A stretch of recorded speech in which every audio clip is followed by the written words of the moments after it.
మీరు బైక్ పై బయటకెళ్తున్నారా? Licence helmet లేకపోతే జైలుకెళ్లడం మాత్రం ఖాయం.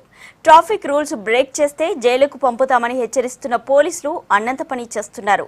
లైసెన్స్ లేకుండా రోడ్లపైకి వచ్చి 2 సార్లు పట్టుబడిన ఇద్దరికి జైలు శిక్ష కూడా పడింది.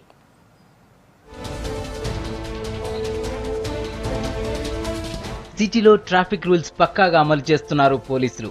ఇన్నాళ్లు లైట్ తీసుకున్నా ఇప్పుడు మాత్రం అలా కుదరదని తెగేసి చెప్తున్నారు.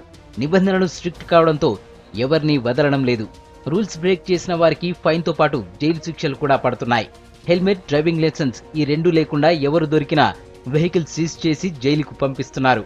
సిటీలో మొదటిసారి మలక్పేట్, మీర్ చౌక్లో డ్రైవింగ్ లైసెన్స్ లేని ఇద్దరిని అరెస్ట్ చేసిన పోలీసులు మెజిస్ట్రేట్ ముందు హాజరుపరిచారు.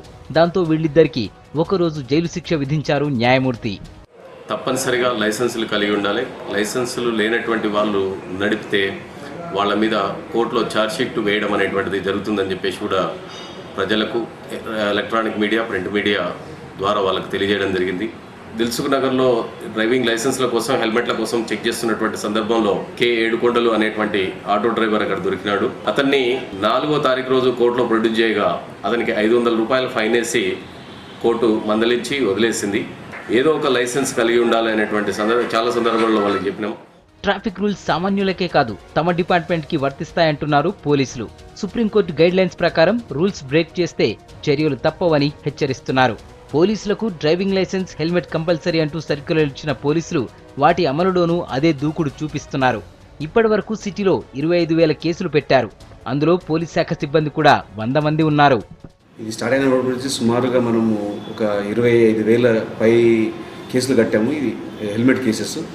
అలాగే పోలీస్ ఆఫీసర్స్ హెల్మెట్ ధరించకుండా వాహనం నడిపే వారి మీద ఒక 100 కేసుల వరకు కట్టాము. ఫస్ట్ టైం ఎవరైతే పట్టుబడుతున్నారో వాళ్ళందరినీ తీసుకెళ్ళినప్పుడు కోర్టుకి హాజరుపరిచినప్పుడు వాళ్ళకి ఒకరోజు కోర్టు కార్యకలాపాలు ముగిసే వరకు వాళ్ళకి శిక్ష ఖరారు చేస్తున్నారు.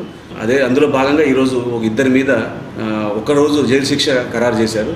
దీన్ని దృష్టిలో పెట్టుకొని మనకు supreme court committee on road safety ఒక గైడ్లైన్స్ ఇచ్చింది. దానిలో భాగంగానే ఈ చర్యలు చేపడుతున్నాము. ఇది మంచి ఫలితాలు ఇస్తుంది.